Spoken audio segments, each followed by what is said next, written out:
My twin sister invited me to her engagement party. When I arrived, she had switched the venue last minute and told everyone I just didn't show up. I stood outside the restaurant, my breath fogging up in the cold night air, staring at the darkened windows.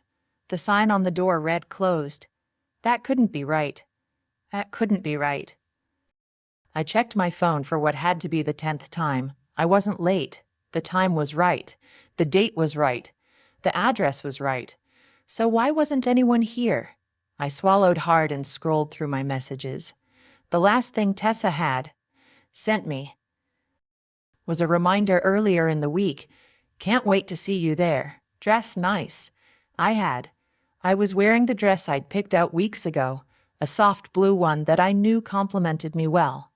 And I'd even curled my hair, spent extra time on my makeup, made sure to arrive right on time so I wouldn't miss anything. And now I was standing outside an empty building, gripping my clutch, feeling like an idiot. I tried calling Tessa. No answer. I tried texting, "Hey, I'm at the restaurant, but it's closed. Where is everyone?" 3 dots appeared. Then they disappeared. A bad feeling settled in my stomach. I pulled up our mom's number and hit call. She answered on the second ring, her voice light and happy. "Hey, sweetie, are you on your way?" My stomach dropped. "On my way. I'm here," I said slowly. "At the restaurant." Pause. Then she let out a small laugh. "Oh, honey. Tessa changed the venue a couple days ago. Didn't she tell you?" No, she hadn't. I felt heat rush to my face. "What's the new address?" I asked, my voice coming out tighter than I wanted it to. "Oh, it's La Rosa now. We're all here. You should hurry. Everyone's been wondering where you are. Everyone's been wondering where I am." I took a shaky breath. "I'll be there soon," I said, then hung up before I could say something I'd regret. I got in my car, gripping the steering wheel hard enough to make my knuckles go white. This wasn't a mistake. Tessa had changed the venue and hadn't told me.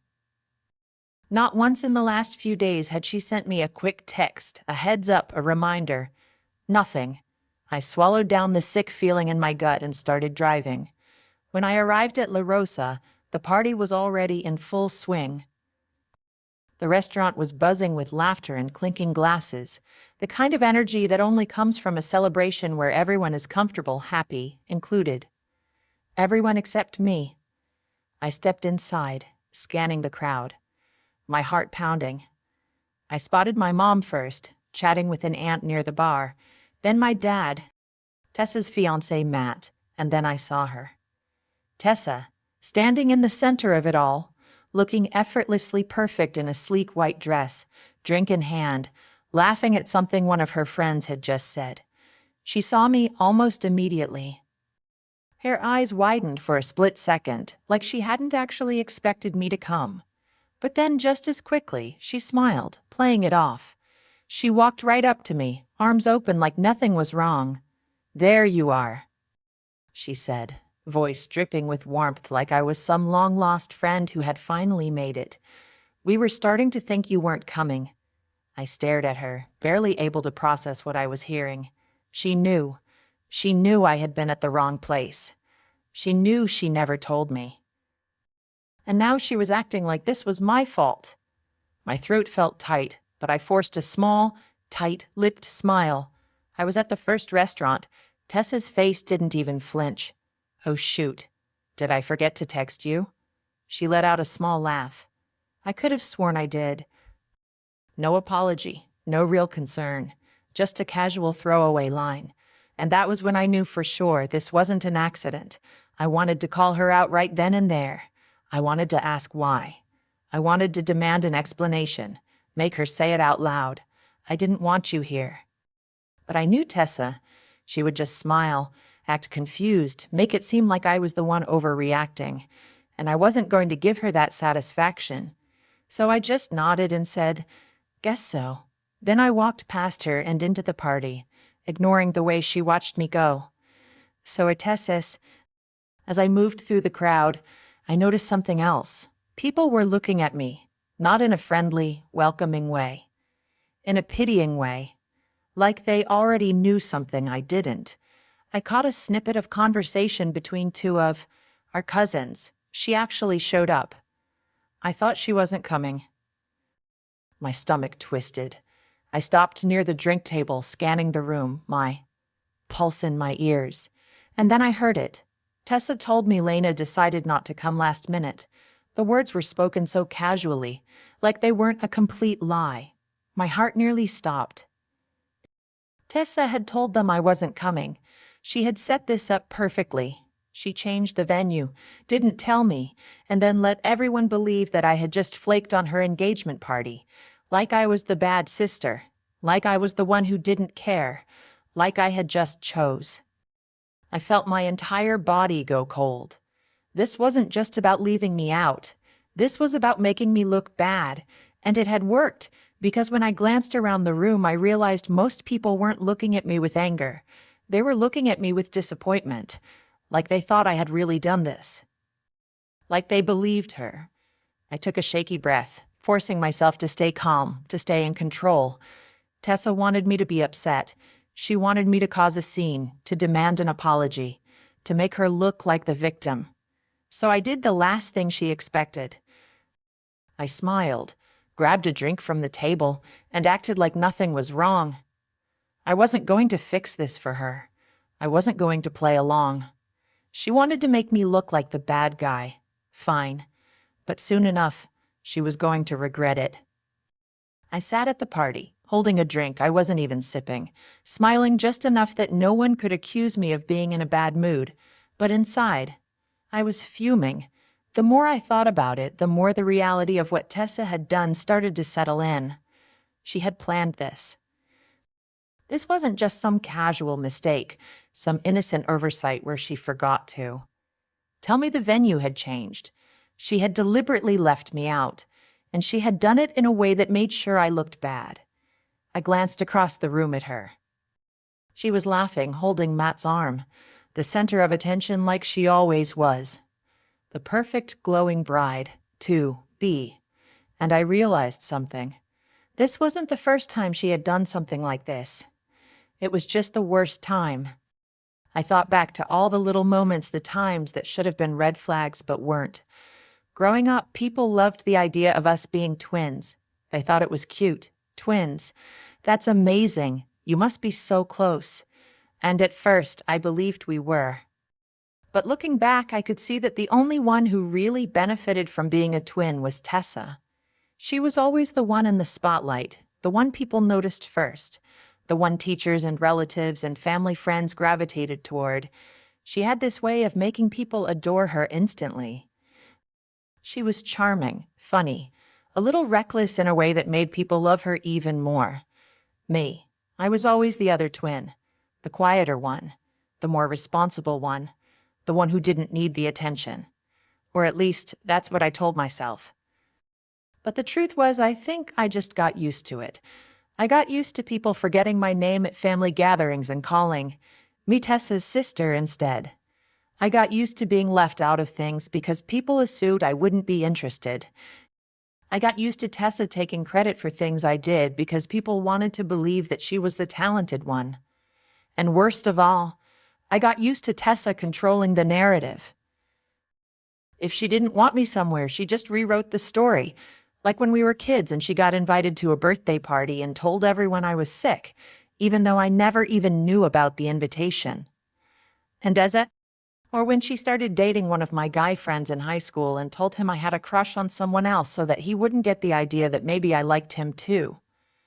Or the time she told our parents I was too busy to come home for Thanksgiving when the truth was she never invited me in the first place.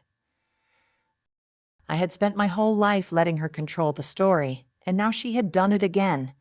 She had changed the venue behind my back. She had lied to everyone and told them I flaked. And the worst part, no one even questioned it. Because why would they? That was the version that fit the narrative she had built. Tessa, the fun, social, lovable one. Me, the distant, forgettable, flaky sister. I clenched my jaw, feeling a familiar knot of resentment forming in my chest, because I knew exactly how this was going to go. If I confronted her, she'd act innocent. She'd say she forgot that it was a mistake, that I was being dramatic, and our parents, they'd tell me to let it go, because that was always the answer. Come on, Lena, don't start drama. Tessa didn't mean anything by it. You know how she is. And I was so tired of hearing that. So instead of saying anything, I just sat there, watching, waiting, and I let the silence stretch because I wasn't going to play her game anymore. I wasn't going to be the one who ran after her, trying to fix things, trying to force her to care. This time, she could be the one who noticed my absence. And it didn't take long. An hour into the party, after I had avoided her all night, she finally came up to me. "Lena," she said, her voice sugary sweet, like she was already trying to smooth things over before I could even call her out. I raised an eyebrow. "Tessa." She smiled like this was just a normal conversation between two sisters who weren't currently in a silent war. "You look amazing. I'm so glad you made it." "Yeah," I said, swirling the drink in my hand. "It was tricky, you know. Since I had to find the party first." Her smile flickered just for a second, but then she laughed like I was joking. "Come on, don't be mad," she said, nudging my arm. "It was just a mix-up. I thought I told you." "You didn't." She blinked, then gave a little shrug like it didn't matter. "Well, you're here now, so no harm done, right?" I let the silence sit. I watched the way she waited for me to brush it off. She expected me to say it's fine and move on, just like I always did, but I didn't. Instead, I tilted my head. "Why did you tell people I wasn't coming?" That threw her off. She let out a nervous little laugh. "What? I didn't? You did." I held her gaze, steady and unblinking. "I heard people saying it, that you told them I flaked." She hesitated just for a second, but it was enough. Then she sighed dramatically, shaking her head like I was the one making a big deal out of nothing. "Lena, please. I just assumed you weren't coming since you weren't here right away. I didn't think it was a big deal." "Not a big deal." I exhaled slowly, nodding like I finally understood something. Because I did. She was never going to change. She was never going to own up to it. She had left me out on purpose. And now that she was caught, she was acting like it wasn't a big deal, because that was easier for her. I set my drink down. "Well," I said, forcing a small smile, "I'm here now." Her shoulders relaxed like she thought I was letting it go. But I wasn't. Not this time. This time, I wasn't going to let her rewrite the story. This time, people were going to see what she had done. And soon she was going to regret it. I didn't leave the party early. I stayed. I smiled at the right moments. I made small talk with our cousins, caught up with some family friends, even complimented Tessa on the decorations when Mom walked by so she wouldn't start whispering about how I was being cold toward my sister. But I didn't engage with Tessa beyond that. I didn't argue. I didn't demand an apology. And I could tell that was making her nervous. She expected me to cause a scene. That was what she wanted. If I had confronted her in front of everyone, she could have played the victim. She could have gasped, "Lena, I swear I told you," in her perfect innocent voice, turning it into another one of those stories she loved to tell. Ugh. My sister always thinks I do things to hurt her on purpose. Lena takes everything so seriously, I can't keep up. I could already picture her laughing about it later, turning my very real hurt into something that amused her, like I was some uptight joke of a sister who needed to loosen up. But this time, I wasn't giving her that. I was making her sit with it, and I could tell by the way her smile didn't quite reach her eyes that she felt it. For once, she wasn't in control of the situation, and she had no idea what to do about it. I stayed just long enough to make sure no one could say Lena didn't bother showing up. Then, when dessert was served and everyone was gathered around watching Tessa and Matt cut their cake, I slipped out without saying goodbye. By the time I got home, I had 2 missed calls from her. I didn't call back. The next morning, I woke up to a text Tessa. "Hey, why did you leave early?" No apology, no acknowledgement of what she had done.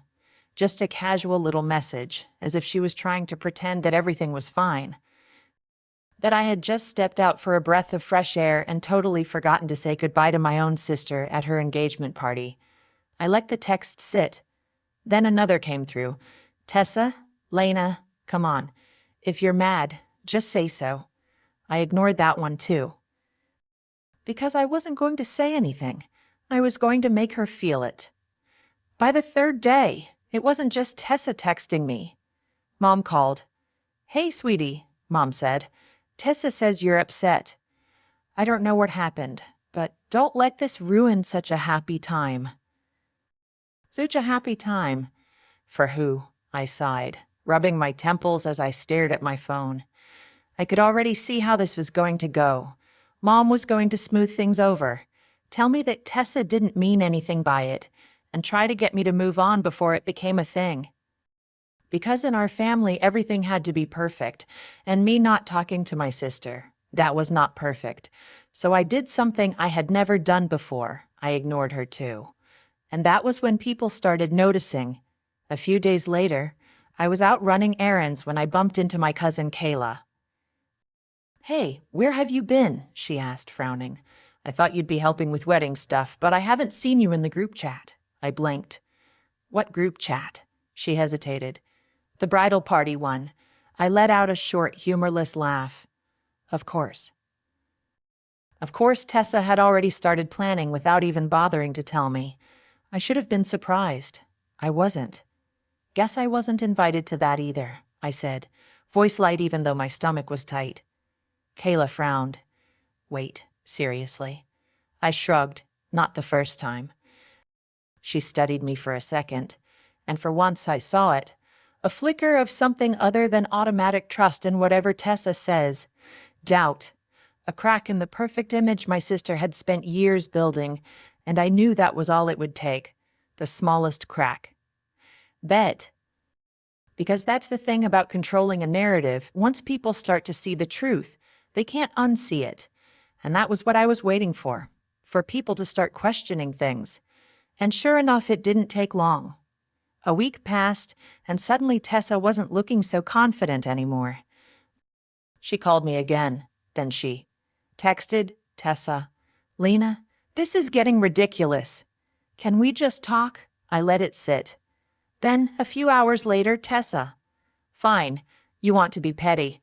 Be petty, but don't act surprised when you're not in my wedding. And there it was, the final, desperate attempt to regain control. But I just stared at the message, waiting to feel something bigger. Sadness, anger, anything. All I felt was relief, because now, for the first time, I knew exactly where we stood, and so did she. Tessa had spent our entire lives playing games, manipulating situations to suit her, spinning every story so she was always the star. But this time she had gone too far. This time people were starting to notice. And soon, she was going to find out exactly what it felt like to be the one left out. I didn't respond to Tessa's text. I knew she was expecting me to. She wanted a reaction, any kind of response that would put her back in control of the situation. If I had replied, even just to argue, it would have given her exactly what she wanted. It would have turned this into a fight she could later spin into Lena's being dramatic again. So I let the silence sit, and it didn't take long for the consequences to start. The next time I saw my mom, she was holding back frustration, but I could tell she'd been dying to bring it up. Sweetheart, she started carefully, I think you and Tessa should talk. I took a sip of my coffee and shrugged. She's welcome to call me any time. Mom sighed like she thought I was being difficult. You know what I mean. This is a big moment for her. She needs your support. I held her gaze. Did she say that? She hesitated, then shook her head. Well, no, but you two have always been so close. I just don't want this to get blown out of proportion. There it was, the usual script, the one I'd heard my entire life. It's not a big deal, Lena. You know how Tess is. Just let it go. But this time, I wasn't letting it go. So instead of nodding along and making it easy for her, I asked, Did she tell you what she did?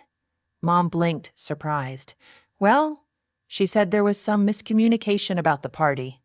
Of course, that was how she framed it. A miscommunication, not a deliberate choice. Not something that left me humiliated, standing outside an empty restaurant while my entire family celebrated without me. Just a small mix-up that apparently I was taking too seriously. Did she also tell you she made sure everyone thought I flaked? My voice was calm. Mom opened her mouth, then shut it again. Of course she didn't know. Tessa wouldn't have mentioned that part. I exhaled, setting my coffee down. Mom, I have spent my entire life playing along. Do you know how many times she's done things like this? Do you know how often I've been left out or made to look like the bad guy? She shifted uncomfortably. I'm sure she didn't mean it that way. But she did, I interrupted gently. She meant it exactly that way, and the worst part, it worked. Everyone believed her. For the first time, I saw hesitation on my mother's face. Like for once, she wasn't entirely sure if she could keep defending Tessa, and that was enough for me. I wasn't looking for an apology from my mom. I wasn't even looking for her to take my side, but I wanted her to see it, to finally see me. That evening, I got a call from Matt, Tessa's fiancé. That was unexpected, I answered cautiously. Hey, Lena, he said. He sounded uncomfortable, like he didn't really want to be making this call. I just wanted to check in. Tess has been acting weird, and I feel like something's going on between you two. I resisted the urge to laugh. Something was going on between us. Yeah, you could say that. She didn't tell you, I asked. He hesitated. She said you're mad at her for something about the engagement party, but she didn't give me details. Just that she thought she told you about the venue change, and that it was all a misunderstanding. Of course. The same lie.